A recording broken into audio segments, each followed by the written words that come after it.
আসসালামু আলাইকুম ভিউয়ার্স, নীল যাযাবর চ্যানেলে আপনাদের স্বাগতম জানাই। আমি গাবায় আলী। বন্ধুরা, আজকে যে বৃক্ষটি নিয়ে আলোচনা করব সেই বৃক্ষটির নাম হচ্ছে অশোক বৃক্ষ। হ্যাঁ বন্ধুরা, অশোক মাঝারি আকৃতির চিরসবুজ বহু শাখা প্রশাখা বিশিষ্ট ছায়াতরু বৃক্ষ। কাণ্ড মিশ্রণ ধূসর ও উন্নত। বর্তমানে বিভিন্ন গাছের শোভা বর্ধনের জন্য অশোক গাছ লাগানো হয়ে থাকে। এছাড়াও আমাদের শহরের রাস্তার পাশে এই গাছ দেখা যায়। গাছটি প্রায় 30 ফুট উঁচু হয়। পাতা বিরাট আকৃতির, অনেকটা লিচু পাতার মতো হয়। এই গাছের যখন পাতা নতুন কচি পাতা হয় তখন পাতাগুলো কালচে তামাটে রঙের হয়। ফেব্রুয়ারি ও মার্চ মাসে লালচে কমলা রঙের ফুল হয়। বন্ধুরা, এই গাছটির যে উপকার হয় সেই উপকার বিষয়ে আলোচনা করার আগে আপনাদের কাছে একটি অনুরোধ করব, ভিডিওটি সম্পূর্ণ দেখবেন, ভালোভাবে লাইক করবেন এবং বন্ধুদের কাছে শেয়ার করবেন। যারা আমার চ্যানেলটিকে সাবস্ক্রাইব করেছেন তাদের অসংখ্য ধন্যবাদ, আর যারা এখনও সাবস্ক্রাইব করেননি তাদের কাছে অনুরোধ করব চ্যানেলটিকে সাবস্ক্রাইব করুন এবং পাশে থাকা বেল আইকনে টিপে অল নোটিফিকেশন অন করে রাখুন আমাদের প্রত্যেকটি ভিডিওর নোটিফিকেশন পাওয়ার জন্য। বন্ধুরা, তাহলে চলুন এই বিষয়ে এই গাছটির কী কাজে লাগে সেই বিষয়ে আলোচনা করি। সাধারণত এই গাছটির ছাল ও ফল ব্যবহার করা হয়, তবে বিশেষ করে ছালের ব্যবহারটা বেশি হয়।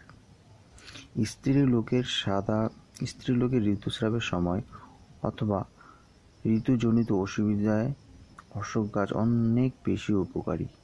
অশোক গাছের ছাল ও বীজ মিশ্রি অথবা মধুর সহ খেলে স্ত্রীলোকের ঋতুস্রাবের অসুবিধা ভালো হয়।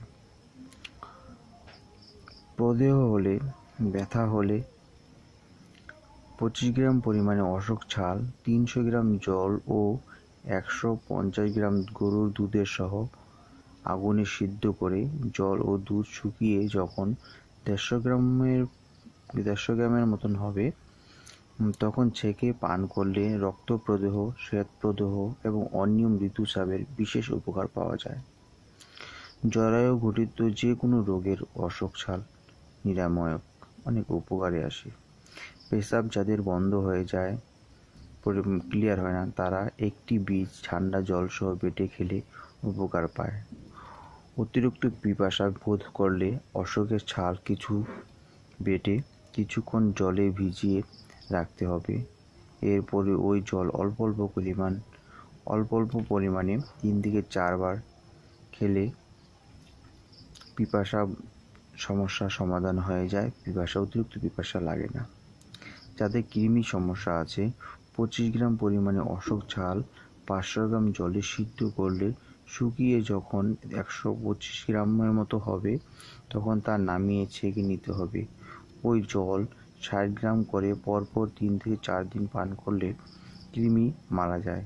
কোথাও পুড়ে গেলে অশোকের কাঠ ব্যবহার করতে হবে। অশোকের কাঠের প্রলেপ দিলে উপকার পাওয়া যাবে। তাছাড়া বন্ধুরা, রক্ত দূষণ, যাদের রক্তের সমস্যা আছে তারাও এটি ব্যবহার করতে পারেন। রক্ত দূষণের অশোকের পান করলে সুফল পাওয়া যায়। কোনো জায়গায় যদি কেটে যায় সেখানে অশোক গাছের ছালের মিহি গুঁড়ো করে সেখানে দিলে রক্ত পড়া বন্ধ হয়ে যায় এবং ঘা খুব তাড়াতাড়ি শুকিয়ে যায়। বন্ধুরা, ভিডিওটি যদি সম্পূর্ণ দেখে থাকেন আপনাদের অনেক ধন্যবাদ। পরবর্তী ভিডিওর জন্য অপেক্ষা করুন। ধন্যবাদ।